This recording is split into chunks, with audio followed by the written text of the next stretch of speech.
কি ধান এটা? ধানের নাম কি? ধানটা দেখাও। হ্যালো গাইস, এটা হলো খাটো জিরা। ডক্টর ইউনূস সরকার হতে এই কারণে এত ধানের ফলন। এরম ফলন পাতে হলে ডক্টর ইউনূসকে আরো সাপোর্ট করো। আমরা সুখী হ্যাপি। ডক্টর ইউনূস যান সারা জীবন বেঁচে থাকে। তো লটি একটা, এই লটি থেকে তো ধান পচাছে। আর ডক্টর ইউনূস আইসে আল্লাহ দিলে ধানের উৎপাদন বেশি হয়ে গেছে ইনশাল্লাহ। কারেন্টের কোনো সমস্যা নাই, ঘুম পাড়ে আরাম পাওয়া যাচ্ছে। কারেন্ট থাকার কারণে আপনাদেরকে এবারে ঘুম বেশি হয়েছে। হ্যাঁ, ঘুম বেশি হচ্ছে ইনশাল্লাহ। আপনি কিছু বলেন? হ্যালো গাইস, আমি কি বলবো, আমি কিছু বলতে পারবো না। কেন? ধান ভালো হচ্ছে? ধান ভালো হয়েছে? ধান ভালো হয়ে গেছে। কত বিঘাকে কত? 26-27 মন করে নামিটা। গত বছর গত বছর বেশি নামেনি। শেখ হাসিনা থাকতে 1900। শেখ হাসিনা থাকলে কারেন্টের উৎপাদন কম দেয়।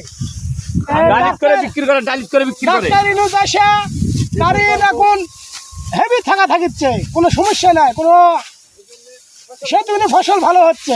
ওই 30 মন করে ফসল হচ্ছে, হাইব্রিড হচ্ছে 40 মন করে। পাগল লাগিন আপনি এখন কিছু বলেন?